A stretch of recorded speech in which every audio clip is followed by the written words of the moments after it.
예, 맡기면 풀린다라는 제목으로 하나님 말씀 증거하도록 하겠습니다. 방송에도 많이 나왔던 그런 또 우리 목사님 아들 되시는 분이죠. 김종훈 교수라고 계셨습니다.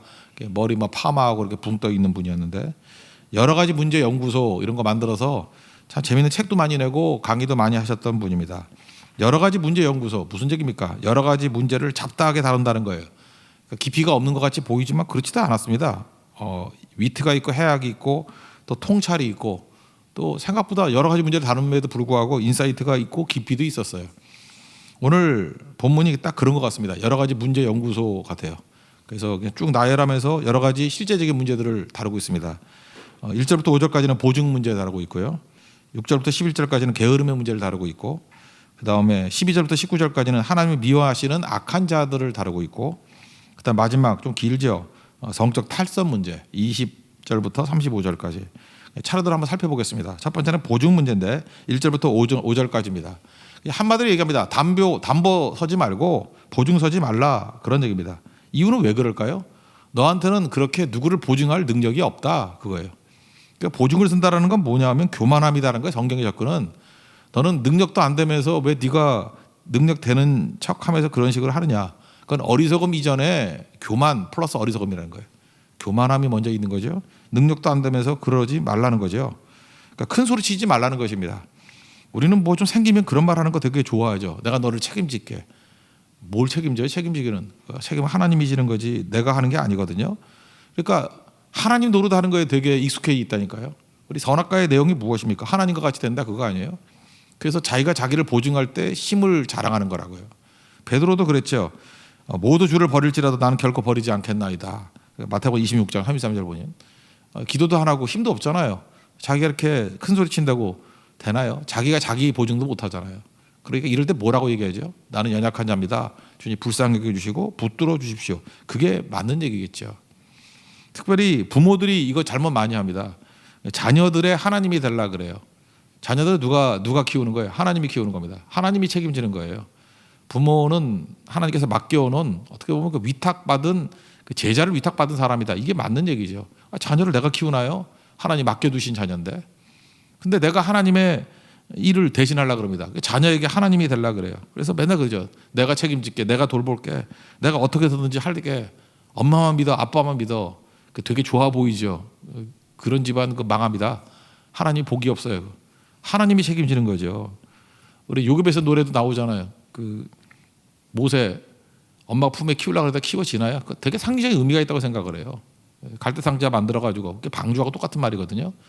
하나님께 맡겨야죠. 하나님께 맡기니까 더 잘 키워지는 아이들이 되겠죠. 그런 얘기입니다. 그래서 맡기면 풀린다는 거예요. 내 손에 쥐고 있으면 엉키고. 1절부터 5절까지 한번 쭉 읽어보겠습니다. 시작. 내 아들아 내가 만일 이웃을 위하여 담보하며 타인을 위하여 보증하였으면 내 입의 말로 내가 얽혔으며 내 입의 말로 인하여 잡히게 되었느니라. 내 아들아 내가 내 이웃의 손에 빠졌은즉 이같이 하라. 너는 곧 가서 겸손히 내 이웃에게 간구하여 스스로 구원하되 내 눈을 잠들게 하지 말며 눈꺼풀을 감기게 하지 말고 노루가 사냥꾼의 손에서 벗어나는 것 같이 새가 그물 치는 자의 손에서 벗어나는 것 같이 스스로 구원하라. 여기 3절에 보니까 내 이웃의 손에 빠졌은즉 이거 왜 그러냐면요. 그 1절에 그 나눠주에 보세요. 보증이라는 말이 나오죠. 뭐라고 돼 있어요? 나눠줘야 보증이라는 말이 내 손을 치면 그런 뜻이죠. 2번 내 손을 치면 그러니까 그때는 어떤 식으로 보증을 했냐면 사람들이 몇 명 안 되니까 믿었는가 봐요. 그래서 하이파이브 하듯이 내가 보증해 그러면 보증이 되는 거예요. 그러니까 손에 빠졌다는 게 뭐냐면 그 보증한 걸 이게 손에 빠졌다라고 얘기하는 거예요. 그러니까 똑같은 얘기죠. 원문은 보증이 손으로 하이파이브 하다 그런 뜻이에요. 그게 보증하다. 그러니까 굉장히 잘난 척하는 것도 있죠. 그죠? 내가 너 보증할게 딱 하면서 많이 보는 앞에서. 그러니까 이웃의 손에 빠졌다라는 것입니다. 그때 뭘 하라고요? 겸손하게 간구한다라고 하는 건 뭐냐 하면은 빌고 또 빌라 그런 뜻이에요. 즉시 가서 해소시켜라. 왜냐 우리가 이거 제대로 할 수 있는 능력이 없잖아요. 지금은 좀 덜한데요. 뭐 한 10년, 20년 전에 그 보증 잘못 써가지고 그냥 오랜 시간 동안에 온 가족이 다 고통당하는 집들 되게 많이 봤습니다. 원래 어려울 때는 잘 모르잖아요. 그래서 보증 쓰면은 그 주변 사람들 가족까지 다 망하잖아요. 제가 어떤 가정을 알고 있는데 19년인가 돈을 갚더라고. 그 10억인가 지금 10억이 아니고 옛날 10억이니까 더 컸겠죠. 그냥 뭐 한 달에 네 식구가 벌어가지고 그냥 500만 원치 집어넣는데도 불구하고 한 10년 걸리더라고요. 10억 갚는데. 그래서 그게 자기 가족의 문제였거든요. 가족들이 사이가 갈라지게 되고 어렵게 되고 그 가정은 뭐 가온이 그거예요. 보증 서지 말자예요. 그거예요. 그렇게 돼버리죠. 그러니까 되게 어리석은 일이라는 것입니다. 이거 얼핏 보면 이런 느낌이 들죠. 아니 예수 믿는 사람들이 다른 사람들에게 섬기기도 하고 베풀기도 하라 그러는데 자기만을 위해서 담보도 서지 말고 보증 서지 말라 이거냐. 이거는 메시지가 그거예요. 능력도 안 되면서 그런 거 하지 말라는 거예요. 그러니까 보증 서지 말라가 똑같은 맥락이 뭐죠? 맹세하지 말라. 우리가 맹세를 지킬 능력이 있습니까 없습니까? 없죠. 예면 예 아니면 아니요 하라는 거예요. 맹세하지 말라는 거예요. 우리가 뭐 내 이름을 걸고 걸 수가 없어요. 그러니까 맹세하지 말라 보증하지 말라 우리는 하나님이 아니라는 거예요. 힘이 없다. 겸손해져라. 같은 맥락입니다. 그러면 나 중심이 아니라 성경에 또 무슨 말씀이 나오냐 하면 베푸고 도우라는 거예요. 그죠? 이거는 보증하고는 또 다른 문제죠. 내게 하나님께서 주신 능력을 가지고 가난한 사람을 베풀고 돕는 것은 반드시 해야 된다는 것입니다. 베풀고 섬기는 거의 특징이 뭐냐? 내가 시작하면 하나님이 완성하신다는 거예요. 대표적인 오병이어죠. 5천 명이 먹을 거 없습니다. 5천 명 다 생각하면 안 돼요. 나는 시작만 할 뿐이에요. 오병이어 보리떡 5개와 물고기 2마리만 드리는 거예요. 그러면 주님이 그걸 가지고 5천 명이 먹고 12바구니 남는 일이 벌어지게 된다는 것입니다. 그러니까 우리가 할 일이 뭐예요? 시작하는 거죠. 옛날에 그 캘커타에 있었던 그 마더 테레사가 그런 얘기 했대잖아요. 아니 뭐 죽어가는 사람 어려운 사람 많은데 당신이 해봐야 아무리 열심히 해봐야 그 몇백 명밖에 더 살리냐고. 나머지 인구가 뭐 10억이 넘고 13억이 넘는데 그 나머지 어려운 사람들 어떻게 할 거냐고 그랬더니 그 겐지스 강에 그 물 한 바가지 퍼가지고 전달해 주는 심정으로 한다고. 그러니까 무슨 얘기예요? 자기는 시작만 한다는 거죠. 하나님이 나머지는 채워주신다. 우리도 마찬가지입니다. 뭐든지 하나님 의지하는 거예요. 그리고 시작만 하는 거예요. 시작만. 오병이요. 우리 소년같이 그건 할 수 있죠. 보리떡 5개 물고기 2마리. 그거 하는 거예요. 그러면 주님이 그걸 보시고 축복하셔서 오병이의 기적을 행하신다라는 것입니다. 그리고 또 하나는 뭐냐? 기도만 하지 말고 내가 해야 된다는 거예요. 내가 할 수 있는 능력이 있잖아요. 어떤 분이 믿음 좋은 분이래요. 믿음 좋은 분은 상징하는 게 뭐죠? 성경책 옆구리에 끼고 착하고 진짜 착한 분이래요. 가는데 구걸하는 어떤 어린 여자애가 있길래 너무 마음이 아팠대요. 그래서 교회 와가지고 기도했답니다. 하나님 긍휼을 베풀어주세요. 대책을 세워주세요. 간절히 기도했대요. 근데 모르겠어요. 난 도대체 어떻게 응답을 하는 건지 뭐 소리가 들리는가 봐. 내가 너를 대책으로 세웠다 그랬대요. 그게 무슨 얘기? 내가 대책에 내가 그거 보이잖아요. 보이면 내가 할 수 있는 거 해야죠. 아니 그 구걸하는 어린 소녀 정도 돕는 거를 못할 사람 뭐 몇 명이나 되겠어? 그거 하면 되는 거지. 그렇지 않아요? 그러니까 기도만 하지 말고 네가 대책이다. 내가 대책이 돼야 되잖아요. 하나님의 별명이 뭐라 그랬어요? 도움이라니까 도움. 시편 121편 보세요. 내가 산을 향하여 눈을 들리라. 나의 도움이 어디서 올꼬? 나의 도움이 천지를 지으신 여호와에게서로다. 하나님의 일이 뭐냐? 도움의 도움. 하나님은 도움. 에젤의 하나님이에요. 에벤 에젤. 그러면 도움의 돌 아니에요? 하나님은 에젤의 하나님이라고. 에젤의 하나님. 그럼 우리가 하나님 형상대로 지음받았잖아요. 우리도 뭐가 돼야 돼요? 다른 사람에게 있어서 도움이 돼야 된다고. 도움이. 그래서 항상 생각할 때 이래야 돼. 내가 오늘 누굴 도울까? 그러고 살라고요. 내가 누굴 도울까? 뭘 도울까? 그러다 보면 하나님의 능력의 통로가 되는 거죠. 축복의 통로가 되는 거. 그게 옳습니다. 그리고 우리 어떻게 살아야 돼요? 함부로 능력도 없으면서 내 힘으로 뭐 보증서 준다, 뭐 내 힘으로 맹세한다. 이거 절대 하면 안 돼요. 교만함에 그거는. 그리고 하나님 내게 주신 거 가지고 긍휼과 사랑을 가지고 주는 거죠. 누가복음 6장 38절 이 말씀 한번 기억하고 우리도 열심히 주는 교회와 성도 됩시다. 주라 그리하면 너에게 줄 것이니 후히 되어 누르고 흔들어 넘치도록 하여 너에게 안겨 주리라. 그리고 사이즈는 너희의 헤아리는 그 헤아림으로 너희도 헤아림을 도로 받을 것이라고. 큰 사이즈로 섬기면 하나님께서 큰 사이즈로 부어주시고 그냥 그 애매하게 도와주면 하나님도 애매하게 주시고 쫀쫀하게 도우면은 하나님도 뭐 그렇게는 안 하겠지만 아시겠죠? 그러니까 스케일이 하나님 앞에서 다익 규모의 스케일을 가지고 잘 섬기면 능력의 통로가 될 수 있다라는 것입니다. 보증 문제 이런 거예요. 교만함 때문에 보증 쓴다. 겸손하게 하나님 의지하고 하나님께 맡기고 우리가 할 수 있는 일을 가지고 베풀고 섬기는 하나님 백성이 되라는 것입니다. 두 번째는 게으름의 문제입니다. 6절부터 11절까지 내용인데 보통 사회적 실패를 하는 사람들 보면 왜 실패하느냐. 제가 보니까 인격적인 문제가 제일 커요. 인격이 성질이 안 좋아요. 인격이 안 좋으니까 잠깐만 관계가 깨져버리는 거지. 또 하나 큰 건 뭐냐. 게으름입니다. 게을러서 되는 사람이 없어요. 그러니까 게으름의 문제, 이건 중세 때 7가지 악 중에 하나도 게으름이 있어요. 나태가 있어요. 나태. 게으름은 죄입니다. 그래서 마태복음 그 25장에 보면 달란트 비유에 뭐라 그래요? 악하고 게으른 종아 그러잖아요. 악함 이퀄 게으름. 게으름은 악함이에요. 우리는 그렇게 생각하죠. 나는 게으를 뿐이야. 그래서 우리는 이미지가 그런 것 같아요. 게으르고 막 살찡띵이 찌고 막 이런 사람이 되게 성격 좋은 사람으로 묘사돼 있어. 안 그렇습니까? 그렇게 만화 같은 거 그릴 때 보면 빼짝 마르고 막 내천자 그리고 하면 아주 성질 안 좋은 사람으로 생각하는데 그런 게 아닙니다. 성경 보니까 게으른 자가 악함이에요. 저는 이거 읽으면서 너무 많이 찔리더라고. 나도 되게 게으른 게 아닌가 생각하는데 오늘 게으름의 결과가 4가지예요. 천해지고 미련해지고 둔해지고 가난해진다는 거예요. 게으르면 이렇게 돼요. 천해지고 미련해지고 둔해지고 가난해지고. 뒤집어 얘기하면 뭐예요? 부지런해지면 존귀해지고 여기서 미련하다는 건 반대말이 기회를 잡는 거예요. 기회를 잡고 싱싱해지고 부유하게 된다. 차례대로 한번 보겠습니다. 일단 게으르면 그냥 부정적으로 접근했을까? 우리도 부정적으로 접근해 봅시다. 게으르면 천하게 돼버려요. 6절 읽겠습니다. 시작. 게으른 자여 개미에게 가서 그가 하는 것을 보고 지혜를 얻으라. 우리 하나님 형상대로 지음 받았습니다. 근데 개미한테 가서 배우래. 벌레만도 못한 놈 그런 뜻이지 뭐. 이거 자랑스러운 거 아니고 약간의 뉘앙스가 좀 놀리는 것 같은 느낌이죠. 이 개미만도 못한 놈아 이런 거죠. 곤충에서 배우라는 게 말이에요. 우리가 하나님의 형상인데. 그러니까 무슨 얘기예요? 잠깐만 게을러지면요. 개미한테도 보고 배워야 될 정도로 약간 좀 나쁘게 보자고요. 그죠?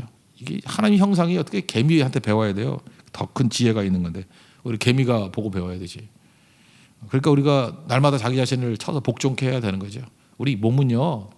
이게 병든 몸이기 때문에 몸이 원하는 대로 나가면 오늘같이 새벽에도 못 나요. 몸은 뭐 아침에 나도 모르게 깼다 그런 사람들은 웬만큼 습관이 되지 않은 사람 치고는 힘들거든요. 아침에 힘들잖아요. 몸이 원하는 대로 가면 망해요. 그냥 비천해진다는 게 천하게 돼버리고. 그러나 영이 원하는 대로 끌려가면은 존귀해진다. 두 번째로 미련해진다. 미련, 성경에서 말하는 미련은 전부 다 기회를 놓친다라는 거예요. 8절 한번 읽겠습니다. 시작. 먹을 것을 여름 동안에 예비하며 추수 때 양식을 모으느니라. 그러니까 기회죠. 여름에 뭐 이렇게 농사 열심히 짓고 가을에 추수하고 그래야 되는 거 아니에요? 그때 기회죠. 기회를 잘 살리는 거. 우리 그 뭐 그리스 뭐 신앙가 거기 보면은 기회의 신의 모양이 그죠. 앞에는 머리가 무성하고 뒤는 뒷대머리라면서요. 모르세요? 그래서 앞에 갈 때는 잡기 편하고 뒤로 갈 때는 대머리를 안 잡힌대. 안 잡히잖아요. 그죠? 그러니까 일을 쉽게 하는 방법은 뭐죠? 사전에 하면 쉬워요. 처음에 하면 되게 쉽다고. 뭐 힘들어요? 하나도 안 힘들지. 그래서 어떤 사람은 일을 되게 쉽게 하는 사람이 있어요. 근데 나중에 하면 되게 어려워요. 그러니까 예를 들어서 무슨 뭐 티켓 같은 거 살 때도 되게 편하게 살 수 있어요. 쉽게 살 수 있을 때가 있거든. 그냥 뭐 널널할 때. 그때 사는 거예요. 그때. 근데 꼭 보면은 그 표도 없고 막 이럴 때 막 발등에 불이 떨어져가지고 이리 알아보고 저리 알아보고 그러니까 괜히 남에게 청탁해야 되고 부탁해야 되고 힘들게 하잖아. 왜 이렇게 일을 힘들게 해요? 그 이유가 뭐냐면은 그 미련해서 그래. 미련해서. 그럼 미련한 사람이 어디 있어? 그리고 공부를 할 때도 좀 지혜롭게 하세요. 그 미련하게 하지 말고. 아침에 깨가지고 머리 맑을 때 뭘 해야 돼요? 이때 성경 읽고 영적인 걸 쓸 때 해야죠. 그리고 밥 먹고 졸리잖아. 그럴 때 신문 보고, 그죠? 뭐 뉴스 보고 쓰레기 정보들 그때 얻는 거야. 그때라. 어차피 졸리는 거. 졸릴 때 봐야죠. 근데 깨자마자 그 맑은 정신을 갖고 뭐 세상에 쓰레기 같은 얘기들 듣고 하니까 머리가 쓰레기로 가득 차버리는 거죠. 첫 번째가 중요한 거예요. 첫 번째가. 그러니까 뭐예요? 기회. 마음이 뜨거워졌을 때 하면 되게 쉽죠. 성경하는 거 같은 갈 때도 마음이 뜨거워졌을 때 하면 되게 쉽잖아요. 그때 결정 내리면 되는 건데 그때는 뭐 신중해져가지고 나중에 결정하자. 그래서 마음이 식었을 때 하면 얼마나 힘들어지겠어요. 그렇지 않아요? 그러니까 여러분들 뭐 돈을 내거나 이럴 때도 내가 뜨거울 때 내면 기분 좋게 될 수 있잖아요. 근데 다 끝나고 난 다음에 내면은 무슨 빚쟁이 같이 빚 갚듯이 갚잖아요. 어리석은 거죠. 그러니까 미련해진다는 거예요. 기회 놓치는 거. 우리 요한복음 9장 4절에 보니까 아직은 낮이다. 뭐 기회라는 거죠. 나를 보내시니 일을 우리가 하여야 하리라. 그 다음에 밤이 오리니 그때는 아무도 일할 수 없느니라. 그러니까 낮이라는 건 뭐예요? 일할 기회예요. 성경 그렇게 표현해요. 낮은 일할 기회, 밤 기회가 사라지는 때. 밤이 옵니다.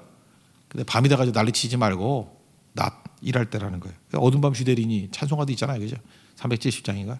그 어두운 밤 쉬되리니 열심히 기회 줬을 때 뛰라는 것입니다. 그 다음에 게을러지면 세 번째 둔해집니다. 9절 10절 구절 있죠. 구절 10절 읽겠습니다. 두 절 시작. 게으른 자여 내가 어느 때까지 누워 있겠느냐 내가 어느 때 잠이 깨어 일어나겠느냐 좀 더 자자 좀 더 졸자 손을 모으고 좀 더 누워 있자 하면 이게 세 번째 보니까 손을 모으고 좀 더 제 모습에 이렇게 잘 때 잘 자다 얼마나 마음이 찔렸는지 좀 더 자자 좀 더가 세 번이잖아요. 졸자 뭐 손을 모으고 좀 더 누워 있자. 우리는 그래요. 왜 이렇게 늘 피곤하죠? 늘 피곤하죠. 잠이 부족해서가 아니라 잠을 너무 자서 그래요. 너무 자서 피곤한 거예요. 흐리멍텅한 이유가 뭔지 알아요? 너무 자서 그래요. 왜 살이 쪄가지고 이렇게 관절 상하고 막 그런 줄 알아요? 너무 자서 그렇다고. 잠깐 게을러지면 둔해져요. 누가고 21장 34절을 보니까 방탕함, 술 취함, 생활의 염려 이게 다 게으른 삶의 특징이거든요. 마음이 둔하여 지고 그랬잖아요. 뜻밖의 그날이 덕과 같이 임한다고. 마음이 둔하여 지고 둔해지는 이유가 뭐예요? 게으르면 다 둔해져요. 빨리빨리 못 간다고. 그러니까 하나님 앞에서 우리가 게으름이 아니라 새벽에 벌떡. 그래서 저는 그래요. 미루는 거 안 좋아하거든요, 되게. 그래서 새벽에 깰 때도 저만큼 빨리 깨는 사람 없을 거예요, 그냥. 딱 하면 벌떡 깨버려요, 벌떡. 눈에 쓰레기 보이면 곧장 갖다 버리고 그 다음에 하다가 무슨 쓰레기 하치장 같이 만들지 말고 집도 그리고 칠 때 곧장. 이게 뭐 사실 신중하지 못한 거에 약점이 있지만 사실 이게 부지런하다 그러면 곧장 일이 많은 사람일수록 곧장 처리해야 돼요. 나중에 미루면 일이 막 계속 오기 때문에 안 되거든요. 그러니까 둔하게 된다 그런 얘기. 나중에 가난하게 된다. 그게 뭐야? 11절 읽겠습니다. 시작. 내 빈궁이 강도같이 오면 내 곰핍이 군사같이 이르리라. 그러니까 뭐 게을러지면 아무것도 못하는 거죠. 여러분 우리가 예수 믿는 사람들은요 뭐든지 적극적인 사고방식을 갖고 있어야 돼요. 뭐 이렇게 수동적으로 되면 안 되는 거고. 지금 코로나 바이러스에 한번 생각해 봅시다. 하나님이 우리 인간의 몸을 만들었어요. 부실하게 만들었을까요? 잘 만들었을까요? 엄청 잘 만들었어요. 우리 몸이요 뭐 이렇게 탄 것 좀 먹는다고 암 걸리고 그러지 않아요. 거기서 이상한 거 주워 들어가지고 맨날 그 고기 먹지도 못하게 가위로 잘라가지고 뭐 먹을 것도 없게 만들어 버리고 맨날 국 만들어 놓으면 뜯는 거 떠내고 그런 사람 다 죽었다니까. 그렇게 예민한 사람일수록 그게 정신적인 데미지가 있어가지고 오래 못 살아요. 그냥 대충 먹고 하는 사람은 더럽게 오래 살아요. 더러워서 더럽게 오래 살아. 근데 한번 생각해 보라고요. 지금 내가 어저께 기사를 하나 보니까 그런 게 나와요. 그 코로나 바이러스 때문에 마스크를 지금 다 하고 다니잖아요. 거기다가 또 이게 철저한 분들이 있죠. 이게 마스크 그것도 KF94 이런 걸로 막 2개씩 끼고 다니는 사람들이잖아요. 막 철저하게. 그 마스크를 너무 많이 하면요 부작용이 생기는데 바이러스는 안 걸릴지 모르지만 암세포가 증식한대요. 암세포하고 산소 공급하고 영향이 굉장히 큰 거거든요. 우리가 지금 암 환자도 있지만 몸에 암세포가 있을 수도 있잖아요. 근데 이렇게 계속해서 산소를 중단해 버리면은 SBS에서 나온 얘기예요. 그러니까 정확해요. 그러니까 마스크 열심히 하고 다니다가 보면은 그래 바이러스는 안 걸려요. 근데 암으로 죽어요. 그게 뭐 좋냐고요. 하나님께서 우리 마스크하라고 만든 건 아니잖아요, 몸을. 그렇다 그러면 오히려 나가지 말고 그냥 사람들 없는 데서 혼자 뛰고 운동하고 그러는 거지. 그게 뭐든지 너무 철저한 문제라니까. 제가 옛날부터 그랬거든요. 우리 가족들이 있을 때도 가습기 저거 이상하다고. 근데 가습기만 가면 뭐 상태가 안 좋아져. 그 왜 가습기 하냐고. 문 열면은 환기 될 건데. 근데 뭐 아니나 다를까 가습기 틀어가지고 애들 다 죽이고 막 난리 났잖아요. 그죠? 공기청정기도 마찬가지예요. 문 열면 되지 무슨 공기청정기를 해. 그러니까 뭔가 인위적으로 하는 것들은 하나 없고 두세 개 잃어버리는 것들이 많다라는 것입니다. 그러니까 이 코로나 바이러스도 맨날 마스크하고 집도 안 나가고 빌빌거리면 내가 볼 때 그거 약간만 걸려도 다 쓰러질 가능성이 커요. 뭘 길러야 되느냐? 면역력을 길러야 돼요. 면역력을 길러면 어떻게 되죠? 잘 먹고 잘 운동하고 햇빛 많이 쬐고 그러면요 바이러스가 오히려 다 이기잖아요. 생각보다 아프리카 못 사는데 코로나 바이러스 별로 안 돌아요. 이유가 뭐냐 했더니 나이 드신 분이 다 돌아가셔가지고 젊은 애들밖에 없기 때문에 그렇대요.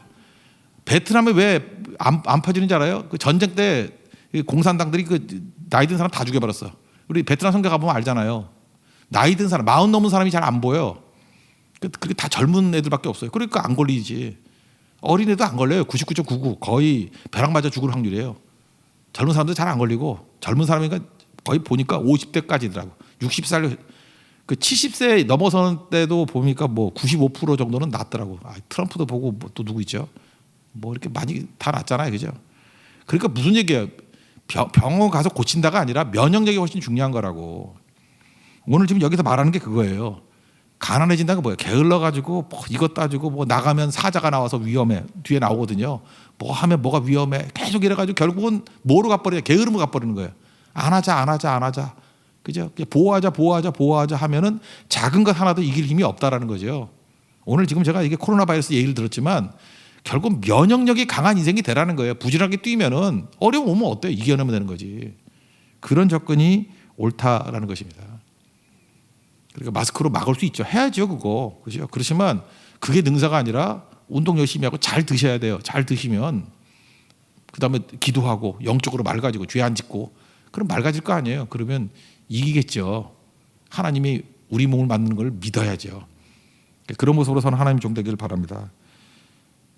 그다음 악한 자의 특징입니다. 이렇게 하다가 오늘 출근 못 하겠네. 예. 그래서 12절 19절까지 악한 자의 특징은 나쁜 놈이라는 뜻이죠. 그죠? 악한 자가 나쁜 놈이죠. 이렇게 하면 안 된다. 그런 건데 특징이 뭐냐? 뭐 불량한 자, 악한 자 이거는 보통 나쁜 게 아니라요. 이렇게 설명하면 됩니다. 인간 말종. 그 홈리와 비느하스 엘리의 아들들에게 쓴 단어예요. 불량자라 그런 말이 있잖아요. 그죠? 이거는 사람을 삼키는 자, 개전의 가능성이 없는 자, 인간 말종 그런 뜻이에요. 되게 그 심한 말입니다. 일단 그는 말이 이상해요. 그죠? 그리고 눈짓, 발로 막 이상한 짓 하고 마음에 악한 마음 품고 꼭 행하고 뭐 그런 거 한다라는 거예요. 그래서 심판이 임한다. 12절부터 15절까지 읽겠습니다. 시작. 불량하고 악한 자는 구부러진 말을 하고 다니며 눈짓을 하며 발로 뜻을 보이며 손가락질을 하며 그의 마음에 패역을 품으며 항상 악을 꾀하여 다툼을 일으키는 자라. 그러므로 그의 재앙이 갑자기 내려 당장에 멸망하여 살릴 길이 없으리라. 그러니까 악한 자 이렇게 되지 말라는 거죠. 여기 뭐 구부러진 말을 한다. 말 자체가 그러죠. 여러분 하나님께서 말씀으로 세상을 창조했지만 우리도 말로 우리의 미래를 창조하는 거예요. 안 그렇습니까? 하나님의 형상들이 지금 우리가 그렇죠. 예를 들어서 어떤 사람 만나가지고 이게 좋은 말을 해요. 너를 보면 마음이 좋아져. 그럼 그 사람이 계속 내 옆에 안 오겠어요? 좋아지죠. 너의 눈을 바라보면 내 마음에 평안이 생겨요. 그러면 맨날 눈화장하고 나타나지 않겠어요? 내 눈 보고 평안 얻어 그러면서. 그렇지 않아요?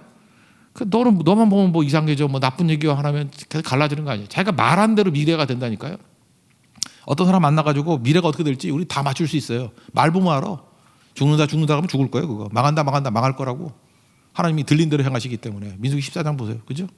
근데 그 말을 보면 믿음의 말을 해요. 그죠? 그 다음에 하나님의 뜻을 얘기를 해요. 그럼 뜻이 이루어질 거 아니에요. 그를 통해서. 그러니까 우리도 말의 능력이 있다는 거 잊지 말고 서야죠. 근데 구부러진 말을 한다는 건 뭐예요? 맨날 비판하고 정죄하고. 말 자체가 정죄, 빈정되는 말, 조롱하는 말 뭐 그런 거라고요. 저는 우리 한국말도 되게 좋은 게 있다 그래요. 옛날에 그 성적평가할 때 수음이 양가로 표시했잖아요. 이게 참 마음이 따뜻한 것 같아요. 수음이 양가. 수가 뭐예요? 빼어나다. 빼어날 숫자잖아요. 빼어날 수. 너는 빼어난 애야. 그거 좋은 거죠. 우는 너는 우수한 애야. 미는 그냥 성적으로 말하는 거야. 너는 아름다워. 그죠?